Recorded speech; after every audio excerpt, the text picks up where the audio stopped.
हरे कृष्ण। श्रीमद् भगवद गीता अध्याय 14 प्रकृति के 3 गुण। भगवान ने कहा, अब मैं तुमसे समस्त ज्ञानों में सर्वश्रेष्ठ इस परम ज्ञान को पुनः कहूंगा जिसे जान लेने पर समस्त मुनियों ने परम सिद्धि प्राप्त की है। इस ज्ञान में स्थिर होकर मनुष्य मेरी जैसी दिव्य प्रकृति स्वभाव को प्राप्त कर सकता है। इस प्रकार स्थित हो जाने पर वह न तो सृष्टि के समय उत्पन्न होता है और न प्रलय के समय विचलित होता है। हे भरत पुत्र, ब्रह्म नामक भौतिक वस्तु जन्म का स्रोत है और मैं इस ब्रह्म को गर्भस्य करता हूँ जिससे समस्त जीवों का जन्म होता है। हे कुंती पुत्र, तुम यह समझ लो कि समस्त प्रकार की जीव योनि या इस भौतिक प्रकृति में जन्म द्वारा संभव है और मैं उनका बीज प्रदाता पिता हूँ। भौतिक प्रकृति 3 गुणों से युक्त है। ये है सतो, रजो तथा तमोगुण। हे महाबाहु अर्जुन, जब शाश्वत जीव प्रकृति के संसर्ग में आता है तो वह इन गुणों से बंध जाता है। हे निष्पाप, सत्वगुण अन्य गुणों की अपेक्षा अधिक शुद्ध होने के कारण प्रकाश प्रदान करने वाला और मनुष्य को सारे पाप कर्मों से मुक्त करने वाला है। जो लोग इस गुण में स्थित होते हैं वे सुख तथा ज्ञान के भाव से बंध जाते हैं। हे कुंती पुत्र, रजोगुण की उत्पत्ति असीम आकांक्षाओं तथा तृष्णाओं से होती है और इसी के कारण से यह देहधारी जीव सकाम कर्मों से बंध जाता है। हे भरत पुत्र, तुम जान लो कि अज्ञान से उत्पन्न तमोगुण समस्त देहधारी जीवों का मोह है। इस गुण के प्रतिफल पागलपन, प्रमाद, आलस तथा नींद है जो बंध जीव को बांधते हैं। हे भरत पुत्र, सत्वगुण मनुष्य को सुख से बांधता है, रजोगुण सकाम कर्म से बांधता है और तमोगुण मनुष्य के ज्ञान को ढककर उसे पागलपन से बांधता है।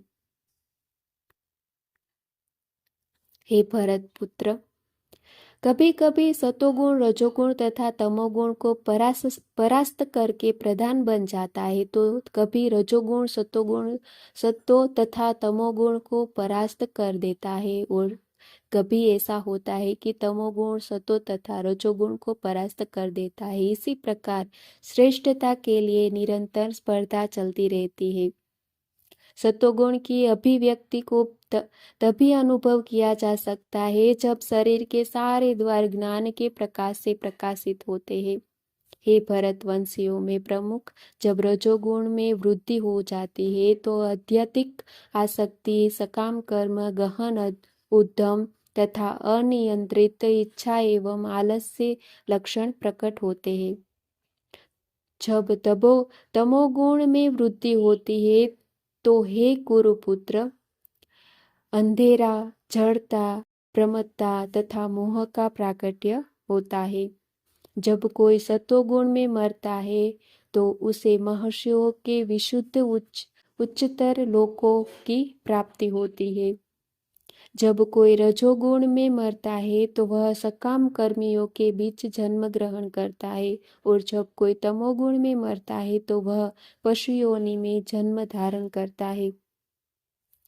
पुण्य कर्म का फल शुद्ध होता है और सात्विक कहलाता है, लेकिन रजोगुण में संपन्न कार्य कर्म का फल दुख होता है और तमोगुण में किए गए कर्म मूर्खता में प्रतिफलित होते हैं।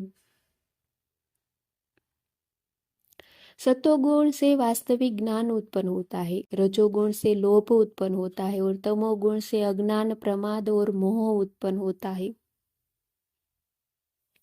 सतोगुणी व्यक्ति क्रमशः उच्च लोकों को ऊपर जाते हैं, रजोगुणी इसी पृथ्वी लोक में रह जाते हैं और जो अत्यंत ग्रहित तमोगुण में स्थित है वे नीचे नरक लोक में जाते हैं। जब कोई यह अच्छी तरह जान लेता है कि समस्त कार्यों में प्रकृति के तीनों गुणों के अतिरिक्त अन्य कोई करता नहीं है, और जब वह परमेश्वर को जान लेता है जो इन तीनों गुणों से परे है, तो वह मेरे दिव्य स्वभाव को प्राप्त होता है। जब देहधारी जीव भौतिक शरीर से संबंध इन तीनों गुणों को लांघने में समर्थ होता है, तो वह जन्म, मृत्यु, बुढ़ापा तथा अनेक कष्टों से मुक्त हो सकता है और इसी जीवन में अमृत का भोग कर सकता है। अर्जुन ने पूछा, हे भगवान, जो इन तीनों गुणों से परे है, वह किन लक्षणों के द्वारा जाना जाता है? उसका आचरण कैसा होता है और वह प्रकृति के गुणों को किस प्रकार लांघता है? भगवान ने कहा, हे पांडुपुत्र, जो प्रकाश, आसक्ति तथा मोह के उपस्थित होने पर न तो उनसे घृणा घृणा करता है और न लुप्त हो जाने पर उनकी इच्छा करता है, जो भौतिक गुणों की इन समस्त प्रक्रिया से निश्चल तथा अविचलित रहता है, और यह जानकर कि केवल गुण ही क्रियाशील है, उदासीन तथा दिव्य बना रहता है, जो अपने आप से स्थित है और सुख तथा दुख को एक समान मानता है, जो मिट्टी के ठेले, पत्थर एवं स्वर्ण के टुकड़े को समान दृष्टि से देखता है, जो अनुकूल तथा प्रतिकूल के प्रति समान बना रहता है, जो धीर है और प्रशंसा तथा बुराई, मान तथा अपमान से समान भाव से रहता है, जो शत्रु तथा मित्र के समान व्यवहार करता है, और जिसने सारे भौतिक कार्यों का परित्याग कर दिया है, ऐसे व्यक्ति को प्रकृति के गुणों के से अतीत कहते हैं। जो समस्त परिस्थितियों में अविचलित भाव से पूर्ण भक्ति में प्रवृत्त होता है, वह तुरंत ही प्रकृति के गुणों को लांघ जाता है और इस प्रकार ब्रह्म के स्तर तक पहुंच जाता है। और मैं ही उस निराकार ब्रह्म का आश्रय हूँ, जो अमर्त्य, अविनाशी तथा शाश्वत है और चरम सुख का स्वाभाविक पद है। इस प्रकार श्रीमद् भगवद गीता के 14वें अध्याय प्रकृति के 3 गुण का तात्पर्य पूर्ण हुआ। हरे कृष्ण।